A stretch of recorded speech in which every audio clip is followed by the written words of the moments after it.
যারা একাত্তরকে স্বীকার করে না, যারা আমার মহান স্বাধীনতা যুদ্ধকে স্বীকার করে না, যারা মুক্তিযুদ্ধকে স্বীকার করে না, আজকে তারা ষড়যন্ত্র করছে। এদেশের কৃষক, শ্রমিক, ছাত্র জনতা সম্মিলিতভাবে যে গণ অভ্যুত্থান সংগঠিত করেছিল, সেই গণ অভ্যুত্থানের তারা একক দাবিদার হিসেবে নিজেদেরকে আজকে 24কে ধারণ করে 24কে সামনের দিকে এনে আমার মহান মুক্তিযুদ্ধকে তারা মেলান করে দিতে চাচ্ছে।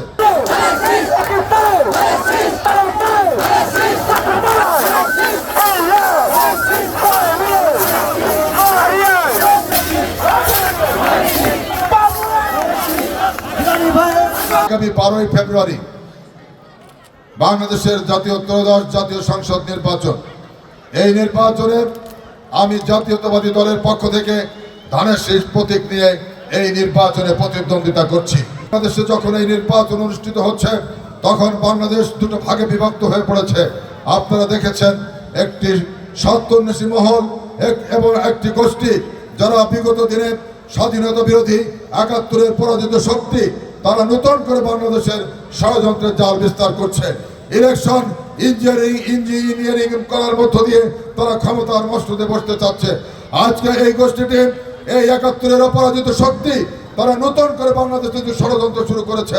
তারা 24-এর যে গণ অভ্যুত্থান সৃষ্টি হয়েছিল, এদেশের কৃষক, শ্রমিক, ছাত্র জনতা সম্মিলিতভাবে যে গণ অভ্যুত্থান সংগঠিত করেছিল, সেই গণ অভ্যুত্থানের তারা একক দাবিদার হিসেবে নিজেদেরকে আজকে 24কে ধারণ করে 24কে সামনের দিকে এনে আমার মহান মুক্তিযুদ্ধকে তারা মেলান করে দিতে চাচ্ছে। প্রিয় উপস্থিতি, যারা 71কে ভয় পায়, যারা 71কে স্বীকার করে না, যারা আমার মহান স্বাধীনতা যুদ্ধকে স্বীকার করে না, যারা মুক্তিযুদ্ধকে স্বীকার করে না, আজকে তারা ষড়যন্ত্র করছে।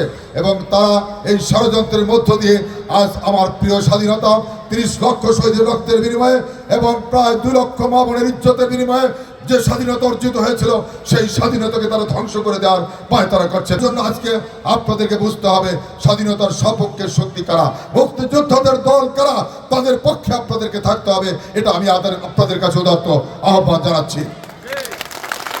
এগুলো সব মৌসুমী পাখি। আমি 17 বছর এখানে ছিলাম। এর আগেও 2বার এখানে নির্বাচন করেছি।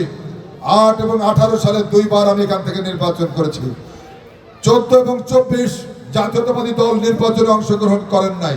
সঙ্গত কারণে জাতীয়তাবাদী দলের সদস্য হিসেবে আমিও এখানে নির্বাচন করি নাই। দলের নির্দেশনা পালন করেছি।